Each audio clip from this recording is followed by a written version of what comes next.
আজকে আমি চলে গেছিলাম একটা দিদির জন্মদিন বাড়িতে, যেটা খুবই ঘরোয়াভাবে আয়োজন করা হয়েছিল। সেখানে নিজে ঘরে দিদি বানিয়েছিল ফিশ ফ্রাই। কেকের বদলে আমাকে ফার্স্টে ফিশ ফ্রাই দিয়ে দিয়েছিল, যেটা সে নিজে বানিয়েছিল বলে এক্সাইটেড হয়ে সবাইকে টেস্ট করাচ্ছিল যে ভাই আমার জন্মদিনের খাবার আমি সবাইকে খাওয়াচ্ছি নিজে করে। ফিশ ফ্রাইটা খুবই ভালো হয়েছিল, ভেতরে মাছের পরিমাণটা অনেক ছিল এবং কুড়মুড়ে হয়েছিল। পুরো ব্যাপারটা খুবই সুন্দর লেগেছিল। তারপরে গরম গরম ধোঁয়া বেরোচ্ছিল, আমি ফিশ ফ্রাইটা খেয়ে নিতেই চলে আসে কেক। ফিশ ফ্রাই আগে এলো, তারপরে কেক এলো। তো কেকটাও ঠিকঠাক ছিল, বাড়িতেই বানানো কেক ছিল।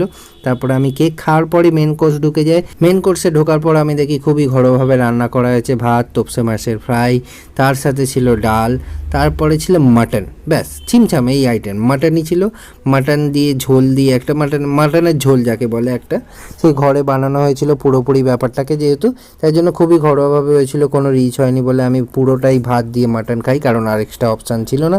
তো ভাত মাটনটা খুব ভালো হয়েছিল। তারপরে চলে এলো চাটনি, পাঁপড়, আর এটা একটা ওই কী বলবো পাটিসাপটার মতো একটা সন্দেশ করেছিল, যেটার মধ্যে পাটিসাপটা প্লাস সন্দেশের কম্বাইন ছিল। মিষ্টিটা হেভি ছিল, দোকান থেকে করা, এটা দিদি করেনি, কিন্তু মিষ্টিটা হেভি লেগেছিলো আমার সব কটা আইটেমের মধ্যে, মাটন আর মিষ্টি।